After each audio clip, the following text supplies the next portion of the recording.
Ұлттың ұлы ұстазы Ахмет Байтұрсынов. Адамдық диқаншысы қырға шықтым, көл жоқ, көгал жоқ, қорға шықтым, тұқымын адамдықтың шаштым ектім, көңілін көгертуге құл халықтың. Ахмет Байтұрсынұлының осы өлең жолдары бүкіл оның өмірінің эпиграфы іспеттес. Ол ақын, жазушы, аудармашы, публицист, қоғам қайраткері, ағартушы, этнограф, фольклорист, түркітанушы, әдебиетші, тілші, ғалым. Оның бүкіл өмірінің еңбегінің мәнін бір ауыз сөзге сыйғызып айтар болсақ, ол бас әріппен жазылған ұстаз, халық ұстазы. Ахмет Байтұрсынов қазіргі Қостанай облысы Торғай атырабындағы Сартүбек деген жерде ел арасында беделді, қайратты кісі Шошақ ұлы Байтұрсын шаңырағында 1873 жылы 18 қаңтарда дүниеге келген. Халық жауы деген атпен талай рет қуғын сүргінге ұшыраса да, өз идеясынан танбады. Ол халықтың ой санасын оятуға бар күшін, қаламгерлік қуатын салып, Крыловтың мысалдарын аударып, 40 мысал жинағын шығарады. Қазақ поэзиясына өзіндік жаңалық, ойы өрнек әкелген маса жинағы Ахмет Байтұрсыновтың ағартушылық, демократтық, гуманистік идеяларын халыққа жеткізеді. Ахмет Байтұрсынов туралы пікірлер шығармаларынан үзінділер. Өзге оқыған мырзалар шен іздеп жүргенде, қорлыққа шыдап, құлдыққа көніп, ұйқы басқан қалың қазақтың ұлт намысын жыртып, ұлттық арын жоқтаған патша заманында жалғыз-ақ Ахмет деді Сәкен Сейфуллин. Анама хат, қарағым, дұға көйім, қамқор анам, арнаға жазайын деп алдым қалам. Сені онда, мені мұнда аман сақтап, көруге жазайды хақта қалам. Бара алмай өтірікші болып әбден, Семейдің түрмесінде отырып алам. Мал ұрлап, кісі өлтірген айыбы жоқ, өкімет зорлыққа не бар шараң. Үмітсіз шайтан болсын деген сөз бар. Жолдар көп, жәннатқа да тарам-тарам. Оқ түйіп, оның ішінде ой түсіріп, бүтпеген жүрегінде бар бір жарам.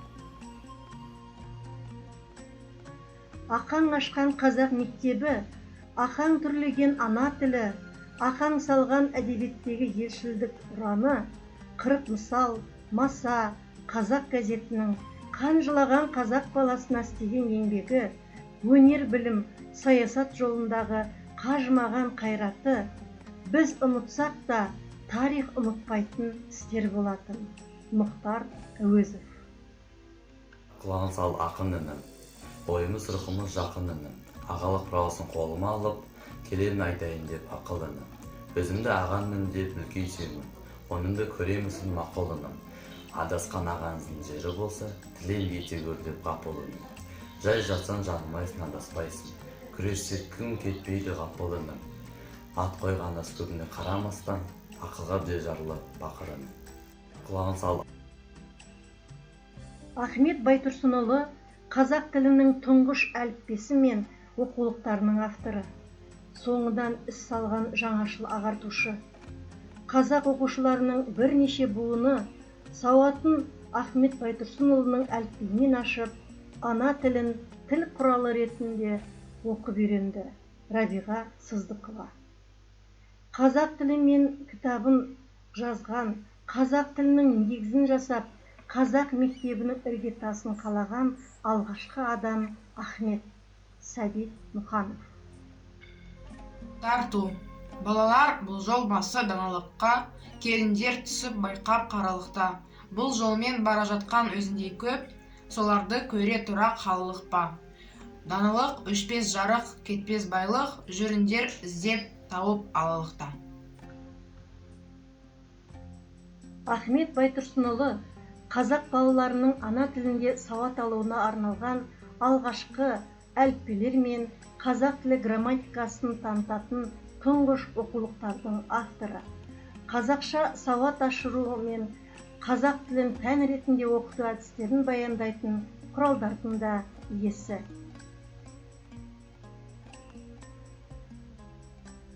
Егіннің бастары. Бір адам жас баласын жанына алды. Екеуі сайран етіп кетіп қалды. Қыдырып әрлі-берлі жүрді дағы. Егінші егін еккен жерге барды. Аралап әр егінді қарап жүрді. Кез еді пісіп болған егін түрлі.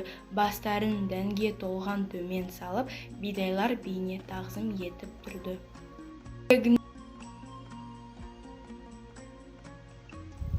Бұлбұл мен есек.